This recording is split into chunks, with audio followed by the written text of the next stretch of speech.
মৰমৰ ছাত্ৰ ছাত্ৰীসকল তোমালোকক মই আগতেও কৈছিলোঁ যে তোমালোকৰ সোশ্যাল সায়েন্সৰ লং কোৱেশ্যনৰ ওপৰত আৰু এটা ভিডিঅ' পাবা। তো ইয়াতে তোমাৰ অৰ্থনীতি আৰু ৰাজনীতি বিজ্ঞানৰ ওপৰত মই কেইটামান লং কোৱেশ্যন বাছি উলিয়াইছোঁ, যিবোৰ তোমালোকৰ 27/2/2025 যিটো সোশ্যাল সায়েন্সৰ এক্সাম আছে সেই এক্সামৰ কাৰণে খুবেই গুৰুত্বপূৰ্ণ হয়। গতিকে তোমালোকে স্কিপ নকৰাকৈ ভিডিঅ'টো শেষলৈকে চাই থাকা। ইয়াতে চোৱা, যিকেইটা কুৱেশ্যন মই তোমালোকৰ কাৰণে পইণ্ট আউট কৰিম, গোটেইকেইটা কুৱেশ্যন তোমালোকে এনচাৰবোৰ উলিয়াই তোমালোকে মুখস্থ কৰিবা। ঠিক আছে, বহুত ইম্পৰ্টেণ্ট হয় তোমালোকৰ এক্সামৰ কাৰণে। ইয়াতে চোৱা, 1 নম্বৰ প্ৰশ্নটো তোমাৰ কি কৈছে, মুদ্ৰাৰ যিকোনো 4টা বৈশিষ্ট্য লিখা। 2 নম্বৰ, মুদ্ৰাৰ যিকোনো 4টা কাৰ্য উল্লেখ কৰা। কেন্দ্ৰীয় বেংকৰ কাৰ্য লিখা। চলিত আমানত কি? ইয়াৰ পিছৰ প্ৰশ্নটো চোৱা, এইটো বিনিময় প্ৰথা কি? ইয়াৰে 2টা অসুবিধা লিখা। বহুত ইম্পৰ্টেণ্ট কুৱেশ্যন হয়। বেংক কি? Bank, what is bank? ভাৰতৰ আটাইতকৈ পুৰণি বেংক কোনখন? 7 নম্বৰ কুৱেশ্যন, মানৱ উন্নয়নৰ 3টা সূচক কি কি? তাৰ পিছৰ কুৱেশ্যনটো চোৱা, এইবোৰ তোমালোকে এনচাৰ উলিয়াই তোমালোকে যিমান সোনকালে পাৰা মুখস্থ কৰা, বা তোমালোকে চেপ্টাৰবোৰ ৰিডিং কৰাৰ সময়ত এইবোৰ পইণ্ট আউট কৰা বা বাৰে বাৰে ৰিভিজন কৰা। ভাৰতবৰ্ষৰ পঞ্চবাৰ্ষিক পৰিকল্পনাৰ 3টা মূল লক্ষ্য উল্লেখ কৰা। 9 নম্বৰ কুৱেশ্যন, নীতি আয়োগৰ বিষয়ে লিখা। চমুটোকা হিচাপে তুমি লিখিব পাৰা। ইয়াৰ পিছৰ কুৱেশ্যনটো চোৱা, ভাৰতবৰ্ষৰ অৰ্থনৈতিক সংস্কাৰৰ ক্ষেত্ৰত উদাৰীকৰণৰ ব্যক্তিগতকৰণ আৰু বিশ্বায়নৰ কেনেকুৱা প্ৰভাৱ পেলাইছে, চমুকৈ লিখা। বহুত ইম্পৰ্টেণ্ট কুৱেশ্যন হয়।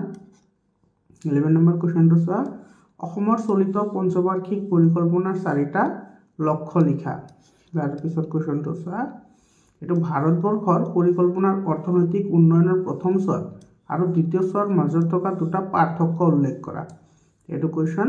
ইয়াৰ পিছত চোৱা, এইটো তোমাৰ ৰাজনীতি বিজ্ঞানৰ পৰা তুমি কি কি চাবা, এইকেইটা তোমালোকে প্ৰেক্টিছ কৰিবৰ লগে লগে নেহৰুৰ উদ্দেশ্য সম্পৰ্কিত প্ৰস্তাৱকেইটা আলোচনা কৰা। 2 নম্বৰ প্ৰশ্ন, ভাৰতবৰ্ষৰ যুক্তৰাষ্ট্ৰীয় ব্যৱস্থাৰ বৈশিষ্ট্যসমূহ আলোচনা কৰা। মৰমৰ ছাত্ৰ ছাত্ৰীসকল, তোমালোকৰ কাৰণে অলৰেডি 45টা MCQ সোশ্যাল সায়েন্সৰ কাৰণে মই তোমালোকক প্ৰভাইড কৰিছোঁ, আৰু 45টা MCQ তোমালোকে পাই যাবা, আজিৰ ভিতৰতে পাই যাবা। তোমালোকে সেই MCQ কেইটা তোমালোকে ভালদৰে প্ৰেক্টিছ কৰিবা। ঠিক আছে, টোটেল 90টা MCQ, আৰু তোমালোকৰ ৰাতিপুৱা 4 বজাত আৰু এটা MCQ ছেট তোমালোকক দিম। সেই MCQ কেইটা তোমালোকে পৰীক্ষা দিয়াৰ আগতে এবাৰ চাই যাবা, ৰাতিপুৱা 4 বজাত। ঠিক আছে, ইয়াৰ পিছৰ কুৱেশ্যনটো চোৱা, এইটো 3 নম্বৰ, ভাৰতবৰ্ষৰ সংসদীয় পদ্ধতি চৰকাৰৰ বৈশিষ্ট্যসমূহৰ ওপৰত ব্যাখ্যা আগবঢ়োৱা। তাৰপিছত তোমাৰ এইটো ৰাষ্ট্ৰসংঘ কিয় গঠন হৈছিল, ইয়াৰ 2টা উদ্দেশ্য লিখা। তাৰপিছত কুৱেশ্যনটো, বিশ্ব শান্তিৰ বাবে ৰাষ্ট্ৰসংঘই লোৱা পদক্ষেপসমূহ আলোচনা কৰা। আৰু শেষৰ প্ৰশ্ন, ৰাষ্ট্ৰসংঘৰ প্ৰথম সচিব প্ৰধান কোন আছিল? তো এইকেইটা কুৱেশ্যন তোমালোকে উলিয়াই মুখস্থ কৰিবা, বা মুখস্থ কৰাতকৈ তোমালোকে যদি ষ্টৰী হিচাপে মনত ৰাখিব পাৰা সেইটো বেটাৰ হয়। তো তোমালোকে চেপ্টাৰবোৰ ৰিডিং কৰাৰ সময়ত এইকেইটা পইণ্ট তোমালোকে ভালদৰে ৰিভিজন কৰিবা। মৰমৰ ছাত্ৰ ছাত্ৰীসকল, এইটোৱে আছিল সৰু এটা ভিডিঅ'। তোমালোকে এই প্ৰশ্নকেইটা সোনকালে প্ৰেক্টিছ কৰা। তাৰপিছত তোমালোকৰ যি 45টা MCQ তোমালোকে আজিৰ ভিতৰতে পাই যাবা, তোমালোকে সেইটো চাই ল'বা। আৰু তোমালোকৰ কাৰণে হোৱাটছআপ গ্ৰুপ বনোৱা হৈছে, তোমালোকে হোৱাটছআপ গ্ৰুপত জইন হৈ লোৱা। তোমালোকে হোৱাটছআপ গ্ৰুপত ডাইৰেক্ট ভিডিঅ'ৰ লিংক পাই যাবা, তোমালোকে আৰু বিচাৰি ফুৰিব নালাগে।